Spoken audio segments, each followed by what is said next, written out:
If you're someone who has tried everything to lose weight, calorie counting, keto, fad diets, detoxes, or anything, and you still haven't lost weight, then this video is for you.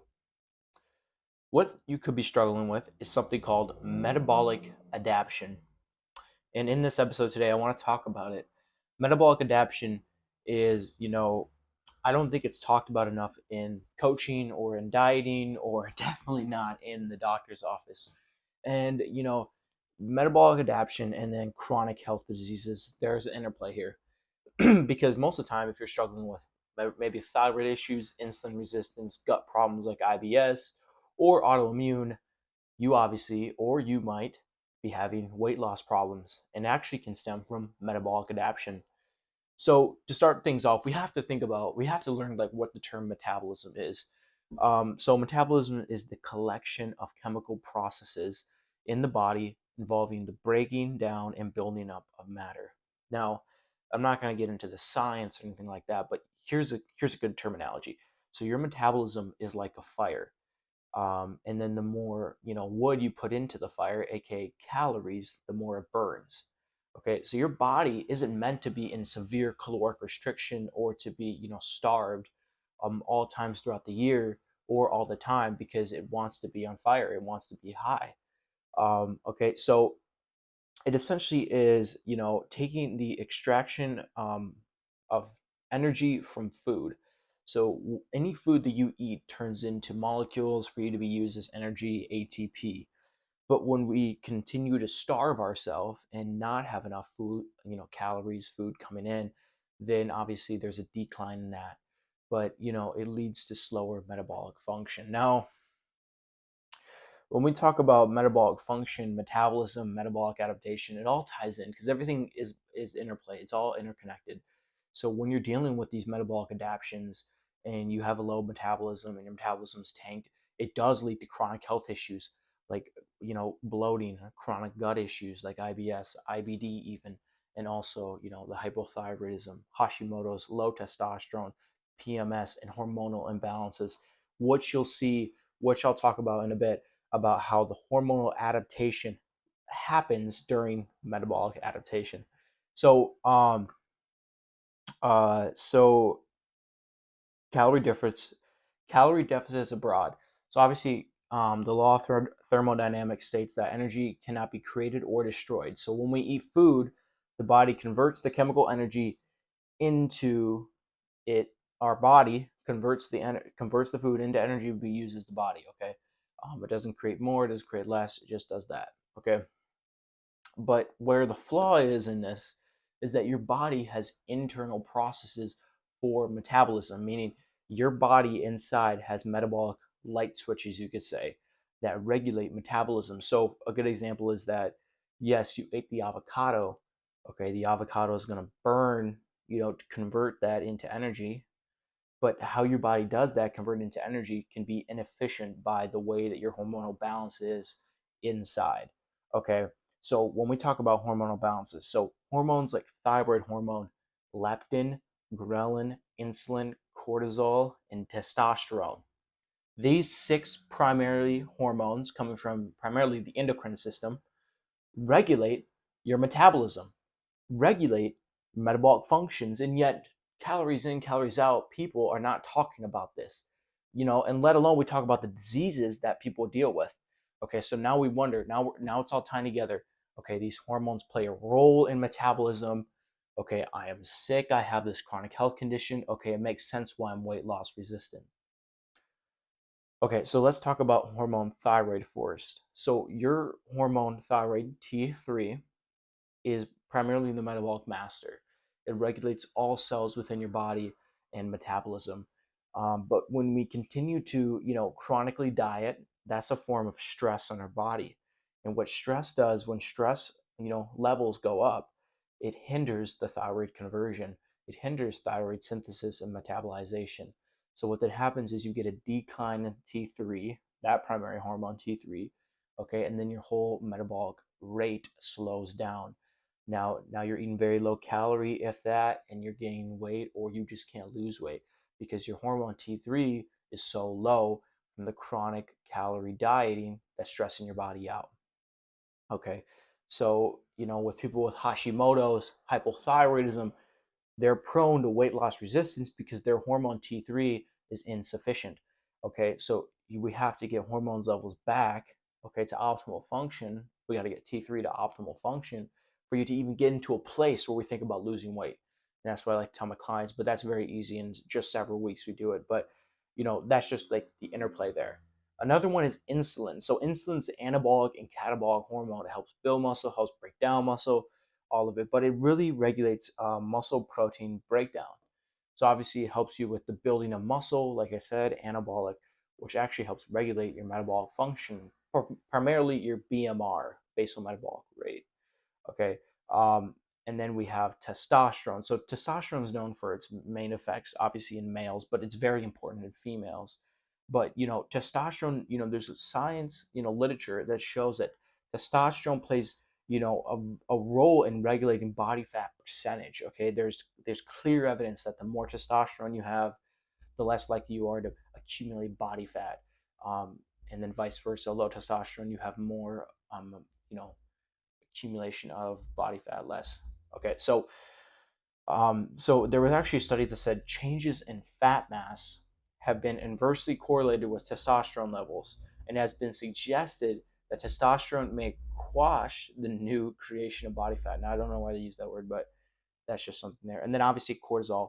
Now, what's also not talked about is we talked about the endocrine system. We talked about like thyroid, cortisol, testosterone, um, leptin, ghrelin, but we didn't really talk about gut function because the gut plays a vital role in weight loss efforts, whether you like it or not.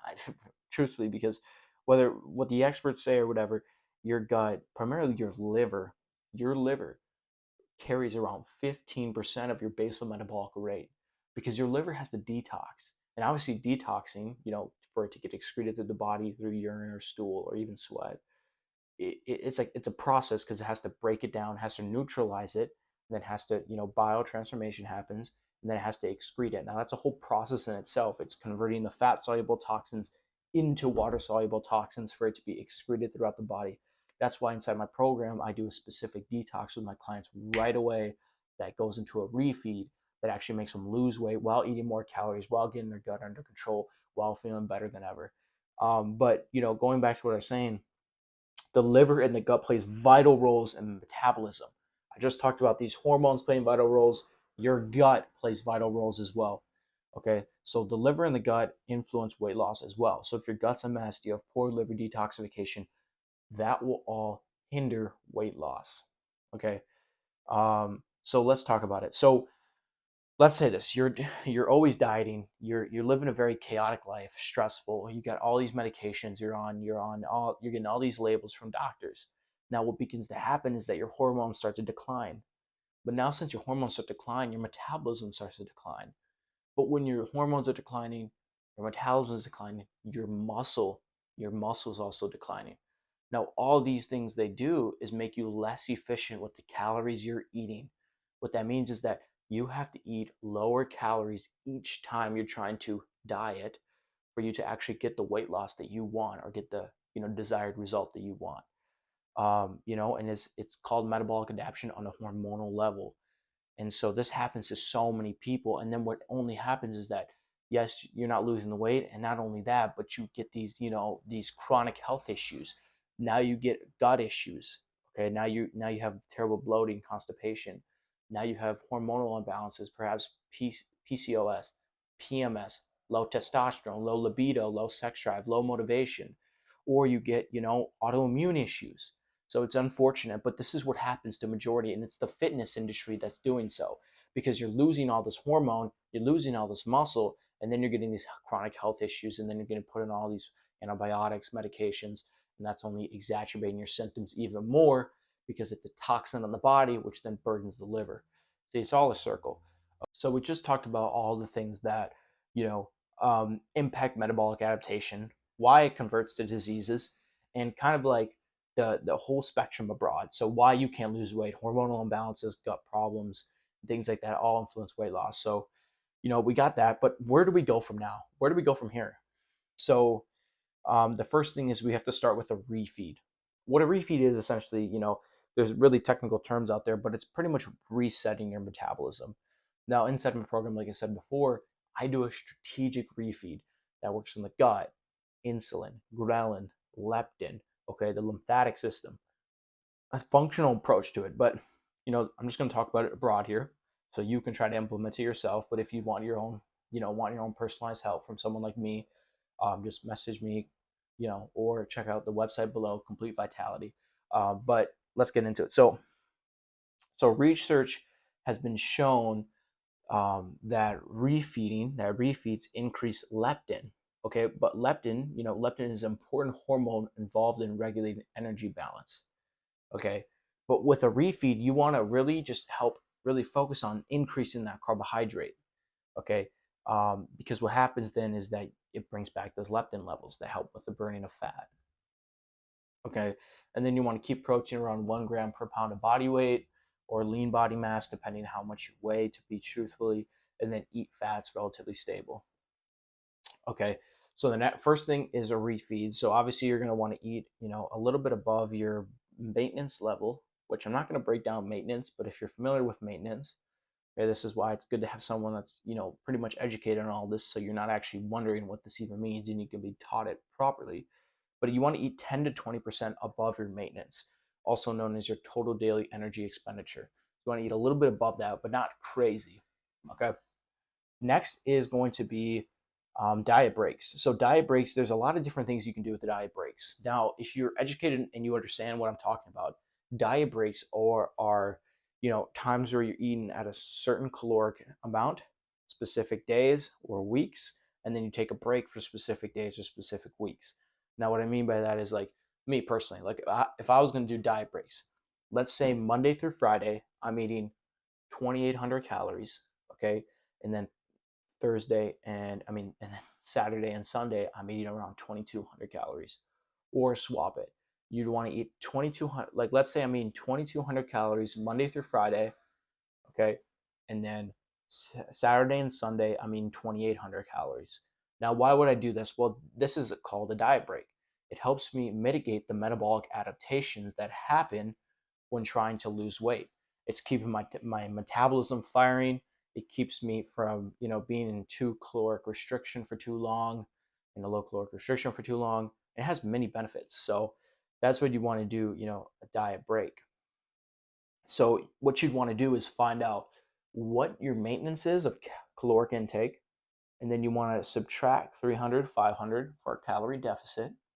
Okay, and then after that, so let's say your daily maintenance was 3,000 or 2,500. Let's say 2,500. Your daily maintenance is 2,500. Well, you want to eat, in a 300, 500 calorie deficit. So you'd want to eat 2,200 calories, 2,000 calories during the week. And then on the weekend, you can do a refeed of 600 to 700, which is like, 10, 20% above your maintenance. So you can eat 26, 2,700. So that's kind of like a diet break. Okay, and then we have reverse dieting, which is very known in the bodybuilding fitness world. But essentially, reverse dieting is a strategic approach for gradually increasing calorie intake over time to boost metabolic rate. Okay, so it's helping you go up in calories, but mitigating the fat gain, because we're regulating hormone function, we're regulating what we're putting into our body, because it's a no-brainer that everything we should be eating here is, like I said in the video before, not processed, artificial sweeteners, all these things, because they disturb the microbiome, which then influences weight. So, you know, but yeah, strategic refeed, reverse dieting here, help you not lose weight, increase metabolic efficiency to help set up hormones.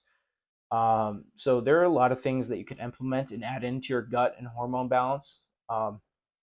So what I mean by that is that when you're doing a reverse dieting, you can add in specific tools, supplementation, resources, and things like that to help with the hormonal get back of your metabolism during your reverse dieting phase. Because the reason why you might want to do a reverse dieting phase is because you've been in a caloric restriction for too long. So when you're doing that buildup of calories to get back into metabolic, efficiency, you'd want to use specific tools, supplementation to help with that, to support you. And that's what I do with some of my clients, my females especially. I primarily work with women, but I work with males as well.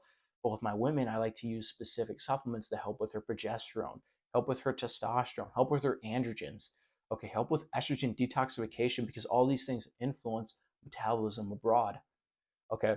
Um, so that's why it's so crucial, because like if you're like listening to me and all that and you're not really too sure what to do, then this is why a coach can be, really helpful, because they can help you understand, okay, what all this means, what to do, okay. I'm not the only coach out there. There are many great coaches out there that talk about reverse dieting, strategic refeeding. But if you want to have someone that can help with the internal processes, taking a functional root cause approach, holistic approach to your health and wellness, taking a functional and a fitness approach to get the body you want, giving you what you want and getting you what you need, then I am for you. So if you want to get help, get a customized meal plan, training program, supplement protocol, weekly meetings, grouply meetings with the other clients that I have, and take a root cause approach to your health, guaranteed results, or all your money back. I don't even want it. The company doesn't need it then, because we just want to give you the best results that we can. Okay, that is our pride. And so if you want, a strategic approach to your wellness, then message me Complete Vitality today, or check out my other resources on my YouTube, on my Instagram, on my Twitter, on my email. Join the email list that's linked below as well. You get daily actionable advice and tips for you to finally lose the weight, heal your gut, and keep everything healthy long term. Thank you for watching this video.